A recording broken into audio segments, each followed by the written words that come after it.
Hello दोस्तों, मेरा नाम है आनंद और आप देख रहे हैं द कॉमर्स ट्यूटर। आज के इस वीडियो में हम आपके साथ डिस्कस करेंगे कि नए पोर्टल में इनकम टैक्स का रिटर्न आप कैसे फाइल कर सकते हैं। आपको पता है कि इनकम टैक्स डिपार्टमेंट ने एक नया पोर्टल लॉन्च किया है, तो उसके लिए सबसे पहले आप गूगल में सर्च कीजिए इनकम टैक्स ई फाइलिंग। ये देखिए पहले आ गया, ठीक है।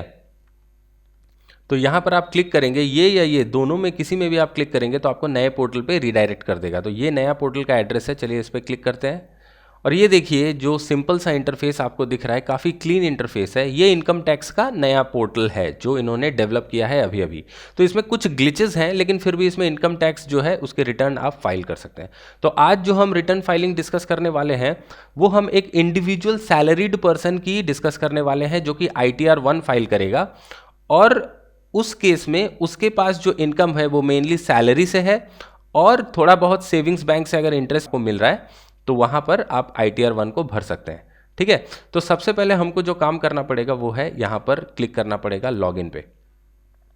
तो लॉगिन पे क्लिक किया। अब यहां पर जो यूजर आईडी आपको डालनी है वो है आपकी पैन नंबर, तो मैं यहां पर भर लेता हूं, ठीक है। इसके बाद आप क्या करेंगे, कंटिन्यू पे क्लिक करेंगे। उसके बाद यहाँ पर देखिए सिक्योर एक्सेस मैसेज बोल के आपको कुछ दिखा सकता है, आप नीचे इस चेक बॉक्स में टिक कर लीजिए और यहाँ पर अपना पासवर्ड फिल कर दीजिए।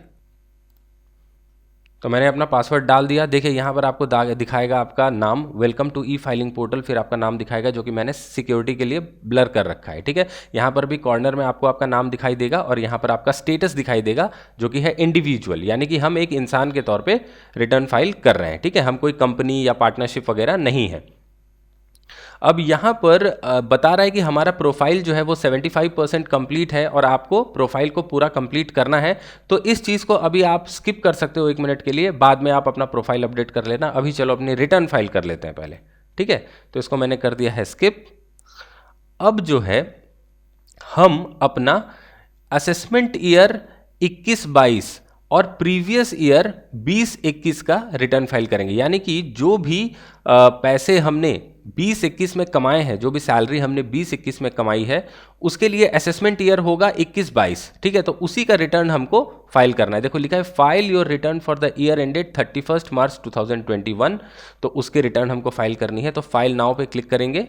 ओके, यहाँ पर देखो असेसमेंट ईयर सेलेक्ट करने बोला है, तो यहाँ पर हम 21-22 सेलेक्ट करेंगे क्योंकि हमको 20-21 की इनकम के रिटर्न फाइल करनी है। इसके बाद मोड ऑफ फाइलिंग सेलेक्ट करना है, तो हम लोग क्या करेंगे, ऑनलाइन मोड सेलेक्ट करेंगे। ओके, तो ऑनलाइन मोड में सेलेक्ट करने के बाद हम प्रोसीड पे क्लिक करेंगे। तो हमने अभी तक तो इस साल की रिटर्न फाइलिंग की प्रोसेस स्टार्ट नहीं की थी, तो हमारा कोई भी saved draft income tax return तो है नहीं पेंडिंग फॉर सबमिशन। तो हम क्या करेंगे, स्टार्ट न्यू फाइलिंग पे क्लिक करेंगे। ओके, क्लिक करने के बाद बताएगा कि आपके लिए कौन सा एप्लीकेबल है। तो आप एक इंडिविजुअल पर्सन है तो इंडिविजुअल पे क्लिक कीजिए और यहाँ पर कंटिन्यू में क्लिक कर दीजिए। अब ITR फॉर्म कौन सा सेलेक्ट करना है, तो अगर आपकी बेसिकली सैलरी से इनकम है और थोड़ा बहुत सेविंग्स अकाउंट से इंटरेस्ट वगैरह की इनकम ही है तो फिर आप ये ITR 1 सेलेक्ट करेंगे, जो कि अभी हमारे केस में एप्लीकेबल होगा और हम यहाँ पर प्रोसीड विद ITR 1 करेंगे। अगर आपको नहीं पता कि आपको कौन सी ITR फॉर्म चाहिए तो उसके लिए हम एक वीडियो लेके आएंगे काफ़ी जल्दी जो आपको मिलेगा। या तो आपको अगर अभी जानना है तो यहाँ पर आप इस प्रोसीड में क्लिक करके जान सकते हैं कि आपको कौन सा ITR फॉर्म आपके लिए एप्लीकेबल होगा। तो जैसा कि मैंने बताया कि ज़्यादातर जो सैलरीड एम्प्लॉयज़ होते हैं उनकी अगर कोई दूसरे सोर्स है, उनकी कोई अगर दूसरी कोई बिजनेस वगैरह नहीं है, सिर्फ सेविंग्स अकाउंट से इंटरेस्ट वगैरह मिलता है, तो ITR 1 ही उनके लिए एप्लीकेबल फॉर्म है। तो हम यहाँ पर उसको क्लिक करेंगे। अब यहाँ पर हमको बोल रहा है कि लेट्स गेट स्टार्टेड। तो 3 स्टेप्स में हमको रिटर्न फाइल करनी है। सबसे पहले वैलिडेट करना है हमारा रिटर्न जो कि प्री फिल्ड है। तो सैलरीड पर्सन के केस में क्या होता है कि एम्प्लॉयर हमारा TDS काटते हैं और उसका वो रिटर्न जमा देते हैं, तो वहाँ से इनकम टैक्स की जो वेबसाइट है वो डेटा फेच कर लेती है और हमारा जो रिटर्न्स का जो इनकम का डेटा है ना वो पहले से ही रिटर्न में प्री फिल होके आएगा। हमको सिर्फ यहाँ पर क्या करना है, उस डेटा को वैलिडेट करना है, यानी कि डेटा को चेक करना है और एम्प्लॉयर से मिले हुए फॉर्म 16 से उसको वेरीफाई करके वैलिडेट करना है। तो देखिए यहाँ पर एम्प्लॉयर से हमको फॉर्म 16 दो तरह का मिलता है। फॉर्म 16 पार्ट ए, यहाँ पर कुछ इन्फॉर्मेशन मैंने हाइड करके रखा है कॉन्फिडेंशियलिटी के लिए, और फॉर्म 16 पार्ट बी जिसमें आपकी सैलरी की सारी डिटेल्स होती हैं, ठीक है। तो दोनों आप अपने पास रेडी कर लीजिएगा, उसके बाद ही इनकम टैक्स के रिटर्न फाइल करने बैठिएगा। अगर आपके पास ये दोनों नहीं है तो आप अपने एम्प्लॉयर से पहले जाके वो मांगिए, कलेक्ट कीजिए और उसको हाथ में लेकर ही आप अपना रिटर्न फाइल करने के लिए बैठिएगा। तो हमारे पास तो है, इसलिए चलिए हम लेट्स गेट स्टार्टेड पे क्लिक करते हैं। अब यहाँ पर बोल रहा है कि are you filing income tax return for any of the following reasons, तो आप किस कारण से इनकम टैक्स का रिटर्न फाइल कर रहे हैं। क्योंकि हमारी टैक्सेबल इनकम जो है वो 2.5 लाख रुपए यानी बेसिक एग्जेम्पशन लिमिट से ज़्यादा है, तो इसलिए हम रिटर्न फाइल कर रहे हैं, तो हम ये वाला ऑप्शन चेक करेंगे। लेकिन अगर किसी इंसान की इनकम 2.5 लाख रुपए से कम है और वो कुछ ऐसे ट्रांजैक्शंस करता है तो उसको रिटर्न फाइल करनी पड़ेगी। तो वो ट्रांजैक्शंस क्या है, देखिए अगर आपके करेंट अकाउंट में, वैसे देखिए इंडिविजुअल्स जिनका बिजनेस नहीं होता उनका करेंट अकाउंट बैंक में होता नहीं है, उनका सेविंग्स अकाउंट या फिक्स डिपॉजिट अकाउंट ये सभी होते हैं, ठीक है। लेकिन यहाँ पर बोला है कि अगर किसी इंडिविजुअल का करेंट अकाउंट में 1 करोड़ से ज़्यादा के ट्रांजैक्शन है एक साल में, तो अगर उसकी इनकम एग्जेम्पशन लिमिट से ऊपर नहीं भी है तो भी उसको रिटर्न फाइल करनी पड़ेगी। अगर वो 2 लाख या उससे ज़्यादा फॉरेन कंट्री में ट्रैवल करने के लिए खर्च करता है तो भी रिटर्न फाइल करनी पड़ेगी, चाहे उसकी इनकम जो है 2.5 लाख से कम ही क्यों ना हो। और अगर वो 1 लाख से ज़्यादा बिजली का बिल पे करता है एक साल में, ठीक है, प्रीवियस ईयर में अगर 1 लाख से ज़्यादा बिजली का बिल पे किया है तो उस केस में भी उसको रिटर्न फाइल करनी पड़ेगी। तो बेसिकली गवर्नमेंट ये जानना चाहती है कि इतने ज़्यादा खर्चे करने के बावजूद भी आपकी इनकम जो है वो बेसिक एग्जेम्पशन लिमिट से नीचे कैसे रह गई। तो इसीलिए इन लोगों को पकड़ के रिटर्न फाइल करवाना चाहती है और टैक्स की चोरी पकड़ना चाहती है, ठीक है। और अगर कुछ और है, अन्य है, तो यहाँ पर अदर्स में क्लिक कर सकते हैं, लेकिन हमारा तो more than basic exemption limit है, इसलिए हम ये पॉइंट जो है क्लिक करके आगे कंटिन्यू में क्लिक करेंगे। ओके, अब ये लोड हो रहा है वेबसाइट। अब देखिए यहाँ पर पॉपअप में क्या लिखा है कि we have pre filled your return based on information available with the income tax department, ठीक है। तो जैसा कि मैंने बताया कि हम लोग जो सैलरीड लोग हैं ना, हम लोगों का जो ऑफिस से टैक्स कटता है तो वहाँ पर जो डीडीओ होते हैं जो हमको सैलरी हमारी कैलकुलेट करके देते हैं, पे करते हैं, वो ही हमारा सारा टैक्स का डेटा जो है, हमारी इनकम की डेटा जो है इनकम टैक्स रिटर्न वेबसाइट में अपलोड कर देते, कैसे, टीडीएस रिटर्न्स के थ्रू, ठीक है। तो यहां पर वहीं से डेटा ऑटोमेटिक फेच होके आएगी। हमको क्या करना है कि सिर्फ कंफर्म करते हुए जाना है, हमको अपने फॉर्म 16 से डेटा मैच करके कंफर्म कर देना है कि जो फिगर्स यहां पर आ रहे हैं वो सही है कि नहीं।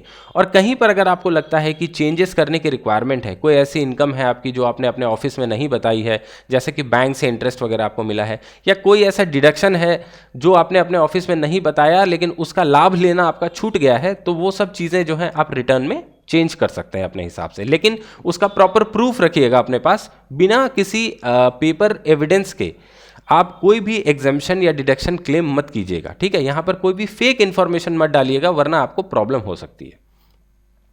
ओके, तो चलिए यहाँ पर सबसे पहले हमको वैलिडेट करना पड़ेगा रिटर्न। उसके लिए यहाँ पर हमको टोटल 5 स्टेप्स करने पड़ेंगे। तो सबसे पहले हमारा पर्सनल इन्फॉर्मेशन जो है वो वेरीफाई करना पड़ेगा, ठीक है। तो यहाँ क्लिक करते हैं। अब देखिए यहाँ पर हमारा नाम, मिडिल नेम, पैन वगैरह ये सारे डेट ऑफ बर्थ, ये सब चीज़ें जो हैं आ जाएंगी, जो कि मैंने हाइड करके रखा है ऑब्वियसली सेफ्टी रीजंस के लिए।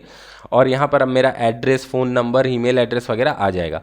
अब नेचर ऑफ एम्प्लॉयमेंट देखिए, यहाँ पर नेचर ऑफ एम्प्लॉयमेंट जो है वो आपको सेलेक्ट करना पड़ेगा कि आप सेंट्रल गवर्नमेंट के एम्प्लॉय हैं या स्टेट गवर्नमेंट के हैं या पीएसयू के हैं या कहीं से आपको पेंशन मिलती है या अदर्स।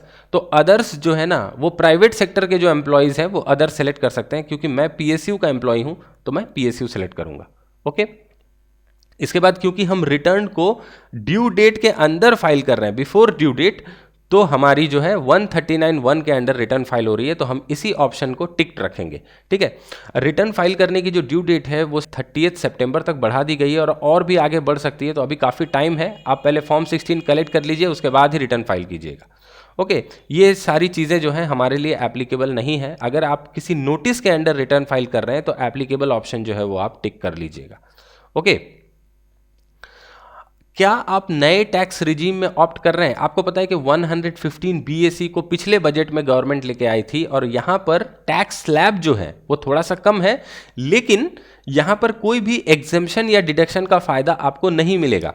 तो 115 BAC को अगर आप ऑप्ट कर रहे हैं तो यहाँ पर यस क्लिक कीजिए, और हमारे केस में हम इसको ऑप्ट नहीं कर रहे हैं, हम डिडक्शंस और एग्जेम्पशंस लेके चल रहे हैं, तो हम यहाँ पर नो क्लिक करेंगे, ठीक है। अब आगे बढ़ते हैं कि यहाँ पर जितने सारे भी आपके बैंक अकाउंट्स हैं उसके डिटेल्स यहाँ पर आ जाएंगे। तो आपको यहाँ पर पूछेगा कि किस बैंक अकाउंट में आप रिफंड चाहते हैं, ठीक है। तो यहाँ पर कोई भी बैंक अकाउंट को आप सेलेक्ट कर सकते हैं। तो मैं ये वाला बैंक अकाउंट जो है उसको रिफंड के लिए सेलेक्ट कर लेता हूँ। तो चलिए आगे बढ़ते हैं। यहाँ कन्फर्म में क्लिक करते हैं। अब इसके बाद पर्सनल इन्फॉर्मेशन हमारी कंफर्म हो गई, देखिए यहाँ पर दिखा रहा है कंफर्म्ड। इसके बाद हमको अपना ग्रॉस टोटल इनकम का जो इन्फॉर्मेशन है उसको कंफर्म करना पड़ेगा। तो क्लिक कर दिया हमने। अब यहाँ पर देखिए क्या लिखा है, are you eligible to claim exemption in respect of expenditure incurred on cost on travel और टूर और ट्रांसफर और मेंटेनेंस और यूनिफॉर्म। ये मेरे लिए नो होगा, तो मैं यहाँ पर नो में क्लिक कर देता हूँ। Are you eligible to claim exemption in respect of special compensatory allowance, children education allowance, hostel allowance. ये मेरे केस में एप्लीकेबल नहीं होता है, इसलिए मैं इसको नो कर रहा हूँ। Are you eligible to claim exemption in respect of house rent allowance. अब ये चीज़ आपके केस में एप्लीकेबल हो सकती है, और इससे रिलेटेड वीडियो मैंने एक डेडिकेटेड बना रखी है, जहाँ पर मैंने एक कैलकुलेटर आपको प्रोवाइड किया है कि क्या आपको हाउस रेंट अलाउंस में कुछ एग्जाम्पशन मिल सकता है क्या सेक्शन 1013A रूल 2A के अंदर।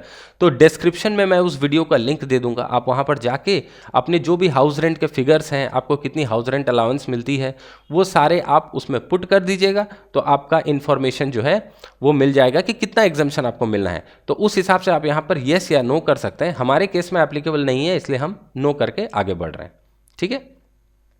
Are you eligible to claim exemption in respect of leave travel allowance, ये भी हमारे केस में एप्लीकेबल नहीं है, इसलिए हम नो कर देते हैं। अगर आपके केस में है तो आप येस कर दीजिए।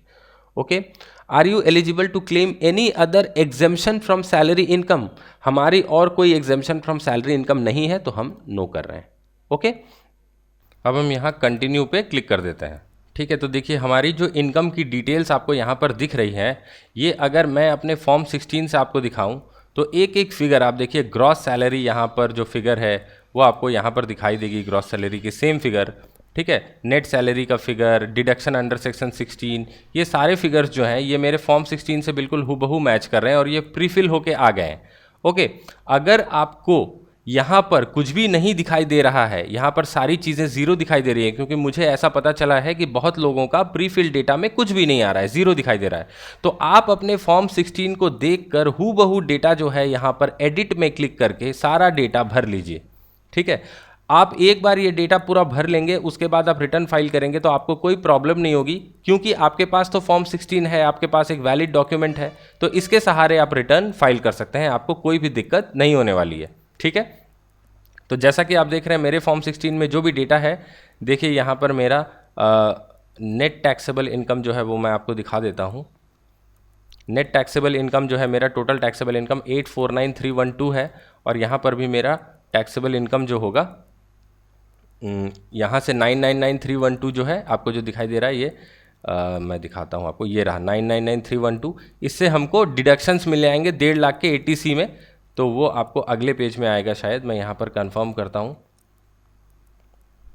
ठीक है। इसके बाद मेरा देखिए डिडक्शंस जो है ये 1.5 लाख का ऑलरेडी यहाँ पर अमाउंट फिलअप किया हुआ है, तो ये जो है मैंने ATC में 1,50,000 मेरा ऑटोमेटिक आया हुआ है। ठीक है। यहाँ पर मैंने अग्री कर दिया इन्फॉर्मेशन के साथ, येस में क्लिक कर दिया। ओके। ये मैंने येस में क्लिक कर दिया, ऑलरेडी पहले से ही येस जो है वो हाईलाइटेड ही था। इसके बाद हम आगे बढ़ेंगे। Are you eligible to claim any other deduction, यहाँ पर बहुत सारे डिडक्शंस हैं पर हमारा कुछ भी नहीं है, तो मैं यहाँ पर नो में क्लिक कर देता हूँ, और उसके बाद हम आगे बढ़ जाते हैं। इसके बाद मेरा जो ATC का डिडक्शंस था उसका 1.5 लाख का अमाउंट आ गया, ATD में मेरा कुछ नहीं है, तो मैं इसको डिलीट कर देता हूँ। बेकार में ATD रखने का कोई मतलब नहीं बनता है। ठीक है ना। और हमको कोई चाहिए भी नहीं, टोटल डिडक्शंस अपना 1,50,000 है, मैं इसको कंफर्म कर रहा हूँ।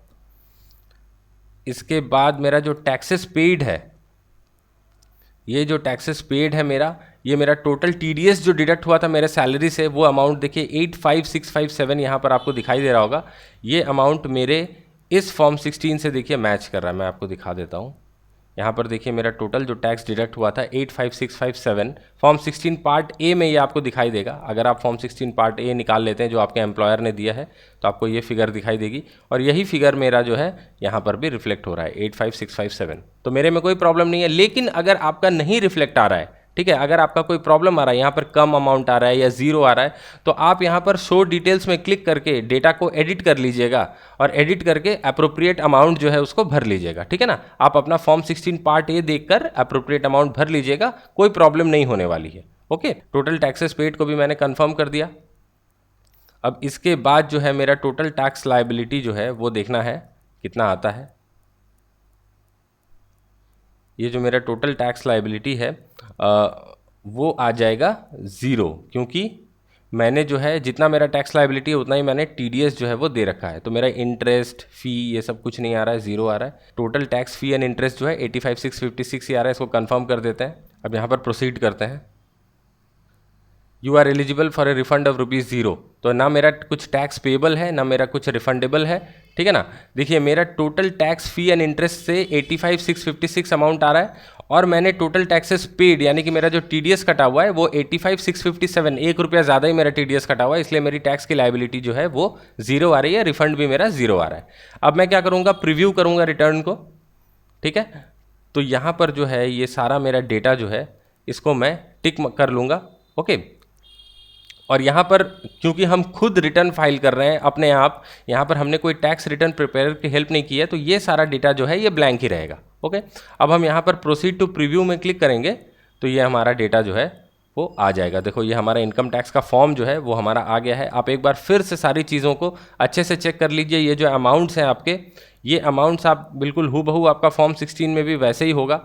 तो आप अपने फॉर्म 16 से एक बार क्रॉस वेरीफाई कर लीजिए कि ये अमाउंट सारे ठीक ठाक हैं कि नहीं है। अगर आप सेटिस्फाइड हैं, ये अमाउंट ठीक है, तो नीचे जाने के बाद आप प्रोसीड टू वैलिडेशन में क्लिक करेंगे तो अब आपका रिटर्न जो है वैलिडेट होने के प्रोसेस में चला जाएगा, ओके। तो अब यहाँ पर बता रहा है कि 1 errors found, please select an option from the drop down. ये कौन सा एरर है? Whether you and your family member excluding parents is a senior citizen, इसको not claiming for self family कर देते हैं। यहाँ पर नॉट क्लेमिंग फॉर पेरेंट्स भी कर देते हैं, उसको फिर से सेव करते हैं। तो नया पोर्टल है, यहाँ पर कुछ एरर्स आ रहे हैं, ठीक है। तो आपको ट्रायल एंड एरर करके थोड़ा सा देखना पड़ेगा कि कहाँ पर क्या एरर आ रही है, उस हिसाब से आपको प्रोसीड करना पड़ेगा। थोड़ा सा दिक्कत वाला लग रहा है, ये वेबसाइट अभी नया नया बना है ना, इसीलिए थोड़ी सी इसमें प्रॉब्लम्स अभी हैं।